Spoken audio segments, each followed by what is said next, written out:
Welcome to what is happening today with Crowning Thoughts. Santiago DC Maria Truth Speaker. Ousted Venezuelan dictator Nicolás Maduro defiant in U.S. Court pleads not guilty and claims I am still president after dramatic capture. Today, in a Manhattan federal courtroom packed with tension, former Venezuelan leader Nicolás Maduro and his wife Cilia Flores made their first appearance before a U.S. judge. This comes just days after a bold U.S. military operation snatched them from their home in Caracas. Maduro, shackled and dressed in prison garb, stood firm as he entered pleas of not guilty to serious federal charges. He even interrupted proceedings to declare through an interpreter, "I am innocent. I am not guilty. I am a decent man. I am still president of my country." The judge quickly cut him off, but the moment highlighted Maduro's refusal to accept his removal from power. The hearing lasted about 30 minutes in the Daniel Patrick Moynihan United States Courthouse. U.S. District Judge Alvin K. Hellerstein presided over the arraignment. Maduro, 63, wore a blue shirt over an orange prison top, beige pants, and orange slippers. He used headphones for Spanish translation and took notes during the session. His wife, Cilia Flores, sat nearby in similar attire and also pleaded not guilty. Both are being held at the Metropolitan Detention Center in Brooklyn without bail, as the judge ordered their continued detention pending trial. These charges stem from a superseding indictment unsealed over the weekend, building on a 2020 case from the Southern District of New York. Prosecutors accuse Maduro of leading a narco-terrorism conspiracy, conspiring to import massive amounts of cocaine into the United States and weapons-related offenses, including possession of machine guns and destructive devices. The allegations claim that for over 2 decades, starting as far back as 1999, Maduro and his inner circle partnered with drug cartels like Colombia's FARC, designated as terrorists, and other groups, to flood the U.S. with thousands of tons of cocaine while enriching themselves.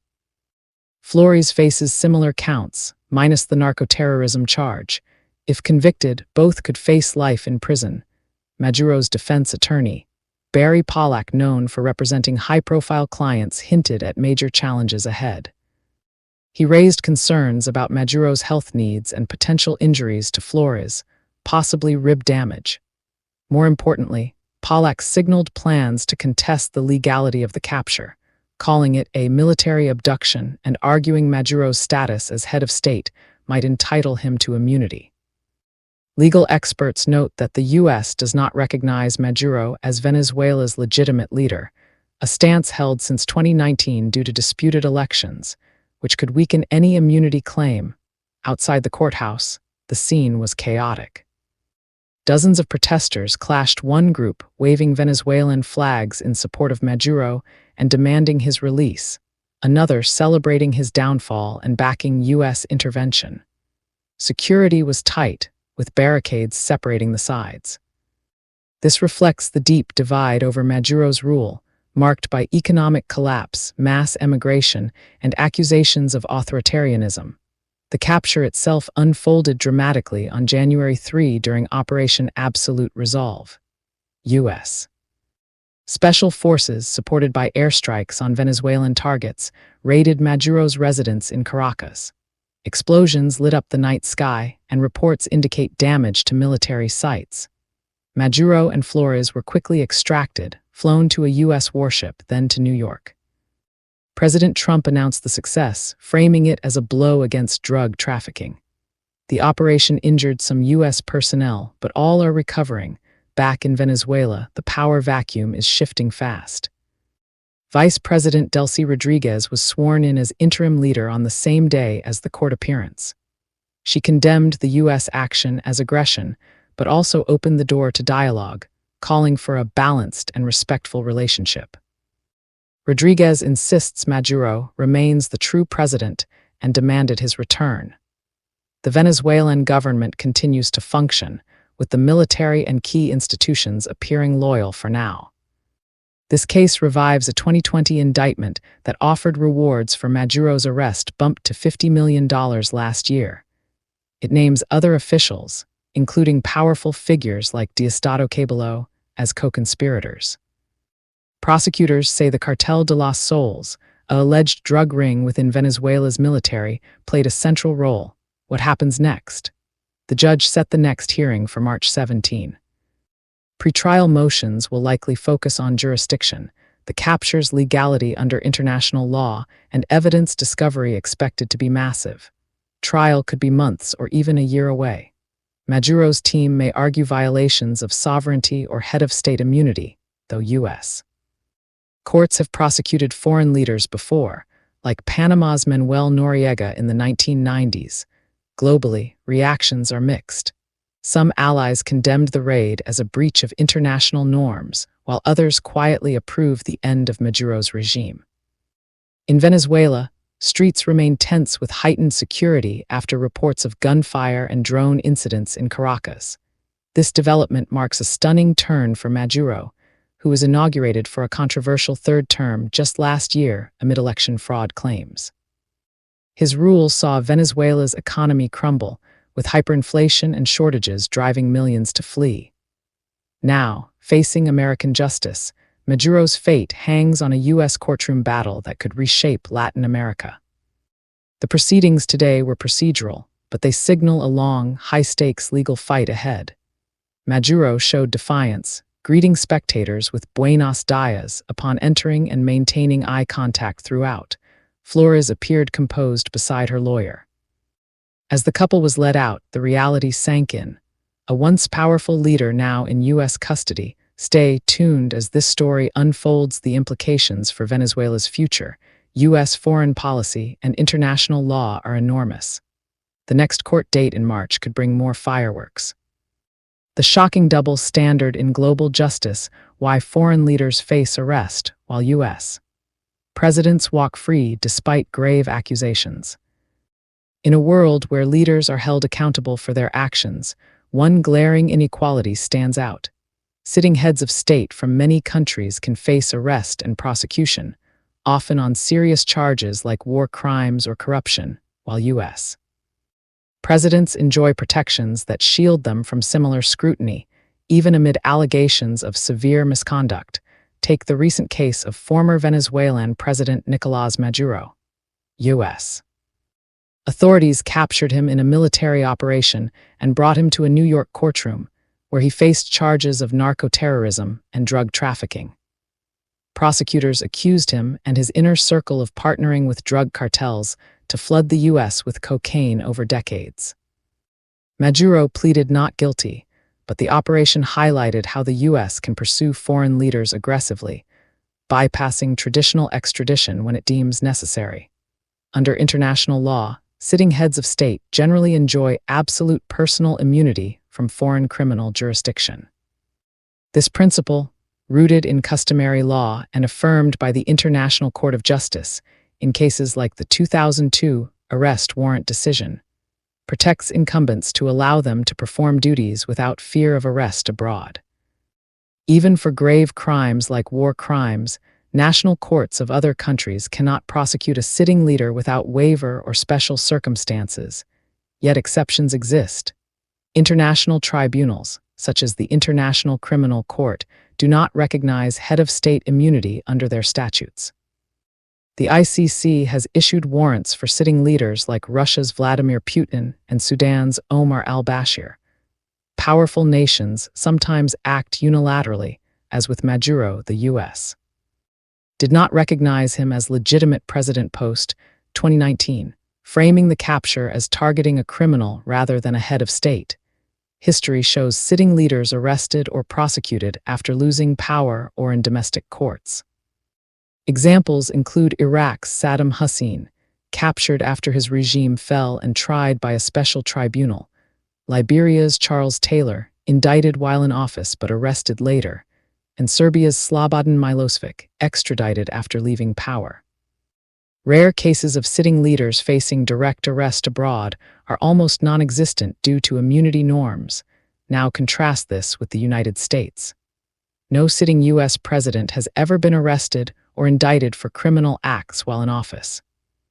The Department of Justice maintains a policy, based on Office of Legal Counsel memos from 1973 and 2000 that indicting a sitting president is unconstitutional because it would impair executive functions. The Supreme Court's 2024 ruling in Trump v. United States further solidified protections for former presidents. It granted absolute immunity for core constitutional official acts like pardons or commander-in-chief decisions, and presumptive immunity for other official conduct, rebuttable only if prosecutors prove no risk to executive power.